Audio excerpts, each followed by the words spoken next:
کا، جان مال لگانے کا، یہ دونوں چیزیں لگانے کی ہے، بچانے کی نہیں ہے۔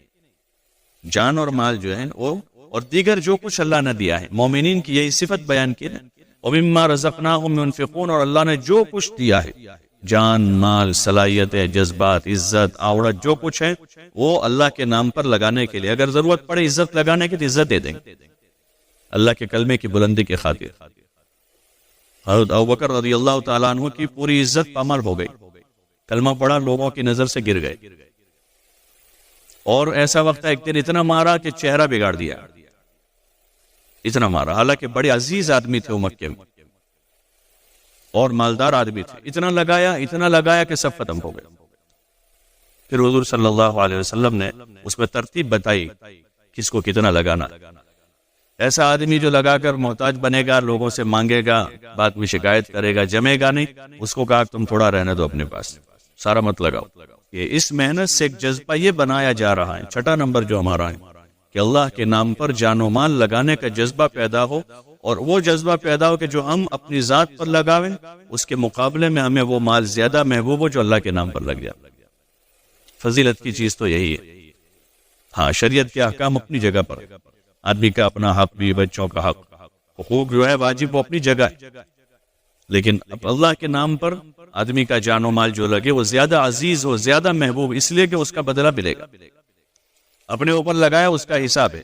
مشہور قصہ ہے نا، تو عثمان رضی اللہ عنہ، کوئی آدمی سائل آیا تھا اور اس نے سنا کہ وہ اپنی گھر والی سے کسی معاملے میں تھوڑا سا مناقشہ کر رہے ہیں کہ تم نے کیوں زیادہ تیل جلا دیا یا زیادہ سلائی دی، وہ لگا دی اس میں۔ تو وہ واپس جا رہا تھا، پھر خیال آیا کہ کرے، تو وہ جب گئے تو ان کا اچھا تعاون کیا انہوں نے، تو کہنے لگے ایک بات سمجھ میں نہیں ہے، آپ نے اپنی بیوی سے تو اس کا حساب لیا معمولی چیز کا، اور مجھے اتنا زیادہ دے رہے ہو۔ اس وقت انہوں نے کہا کہ جس چیز کا میں نے حساب مانگا اس کا حساب دینے کا ہے، اور جو میں نے آپ کو دیا ہے اس کا بدلہ لینے کا ہے۔ یہ بات حق ہے، 1 کے 10 اور 700 اور 7 لاکھ اور جتنے بھی اس کے فضائل، اللہ تو کہہ رہا ہے اخیر میں کہ اللہ تعالیٰ بے حساب دے گا۔ اب جتنا بھی ہے سارا حساب وہ بہت کم ہے، 49 کروڑ بھی کم ہے۔ جب اللہ دینے پر آئے اور بے حساب دینے کو کہے تو 49 کروڑ کی کیا حیثیت؟ اللہ دے گا اپنی شان کے مطابق دے گا۔ یہ ایک انویسٹ ہے۔ ابھی لوگ انویسٹ کے لیے جگہ تلاش کرتے ہیں، بھائی کوئی جگہ ہو میرے پاس پیسے پڑے ہیں، کوئی دکان ہو تو پیسے پڑے ہیں، کوئی کاروبار ہو تو پیسے پڑے ہیں، یہ سب سے بڑا انویسٹ ہے۔ یہ هل ادلکم علی تجارت تنجیکم من عذاب علیم، تم کو ایسی تجارت نہ بتاؤں جو تم کو دردناک عذاب سے بچا دے۔ بس یہ ہے کہ یہاں خرچ کرنے والا اگر یقین سے خرچ کرے گا تو اس کو اللہ دگنا چگنا دنیا میں بھی لوٹائے گا اور اللہ تعالیٰ آخرت میں بھی دے گا۔ یقین کے ساتھ آدمی لگاوے، اور باقی دنیا میں تو آدمی بقدر کفاف روزی اگر مل رہی ہے تو راضی ہو جائے، اس سے بڑا مالدار اور کوئی نہیں ہو سکتا۔ جو بقدر کفاف پر راضی رہ کر زندگی گزارے یہ سب سے سوچی آدمی ہے۔ دنیا میں زیادہ مشغول ہونا یہ محبوب چیز نہیں ہے۔ دنیا تو جتنے کم سے کم وقت میں مل جاتی ہو اس پر آدمی کو لے لینا چاہیے۔ اگر گھنٹے میں روزانہ روزی مل جاتی ہو تو 1 گھنٹہ کما کے آ جانا چاہیے، اور مہینے بھر کی روزی ہفتے میں مل جاتی ہے، ہفتے میں لے کر آ جانا۔ ویسٹ انڈیز میں بارباڈوس ہم لوگ گئے تھے تو وہاں کا کاروبار جو ہے تقریباً زیادہ گجراتی جو فیملی ہے ان کا کافی گھر ہیں، 4 مسجدیں، تو ان کا کاروبار ہے سنیچر اتوار 2 دن دھندا کرنے کا، 5 دن کھانے کا۔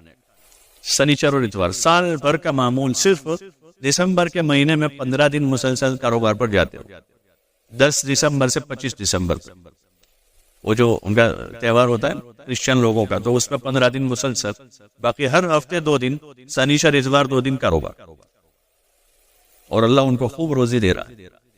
اگر وہ وہاں دکانیں لگانا چاہے تو لگا سکتے ہفتے والی پورے، اور وہ دنیا بھر میں جانا چاہے مزید اور کاروبار کے تو جا سکتے ہو، لیکن اکثر ان کی جو فیملیاں تھی ان کا کاروبار یہی تھا۔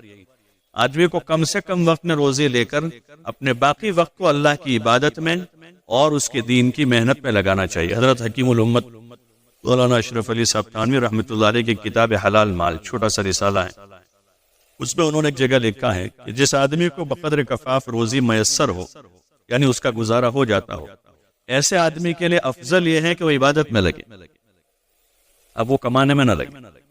افضل بہتر یہ، کیونکہ روزی کا مقصد جو ہے وہ گزارا ہے، کروڑ پتی بننا مقصد نہیں ہے، مالدار بننا یہ مقصد نہیں ہے۔ روزی گزارے کے لیے. ہاں اگر اس کی مقدر میں مالدار بننا لکھا ہوا ہے تو یہ گزارے کا کمائے گا، لیکن اللہ اس کو مالدار بنا دے. کہیں سے اسباب کھڑے کرے گا اس کے مالدار بنانے کا. غیبی نظام حرکت میں آئے گا اس کو مالدار بنانے کا. تو کہیں اس کے دادا کی، اس کی دادی کی زمین کی قیمت بڑھا دے، کہیں نانی کی قیمت بڑھتی ہے، کہیں نانی کی وفات ہوئی اور یہ مالدار ہو گیا، کہیں دادا کی وفات ہوئی اور پوتا مالدار ہو، کہیں اس کا کوئی نہیں تھا، سارے فقیر تھے، ایسے خاندان میں شادی ہو گئی کہ جس کی بیوی کے دادا کی بڑی زمین تھی اور اس کو کروڑ پتی بنانے کا تھا، فقیر آدمی ہے اس کو، تو وہاں سے اللہ تعالیٰ سلسلہ چلاتا ہے اور اس کو مالدار بنا دیتا کہ اگر اس کے مقدر میں لکھا ہے تو کہیں نہ کہیں سے اللہ نظام کرے گا. اور وہ اس طرح کی کسی میراث کا بھی محتاج نہیں ہے، وہ وقت پر آوے تو اس کی مٹی کو سونا بنا دے. یہ جتنا گلف میں جتنا پیٹرول نکلا ہے وہ تو بعد میں ہی نکلا نا، زمین سے سونا ہی نکلا، ان کی اللہ نے نکالا اپنی قدرت سے، ان کی مشینوں نے نہیں نکالا ہے، اللہ نے اپنی قدرت سے نکالا ہے وہ سونا، اور جو کچھ زمین کے خزانے نکلے ہیں. تو اس لیے عقل مندی یہی ہے اور اس محنت سے یہی چاہا جاتا ہے. چھٹا نمبر جو ہے ہمارا اس سے کہ اللہ کے نام پر جان مال لگانے کا جذبہ پیدا ہو.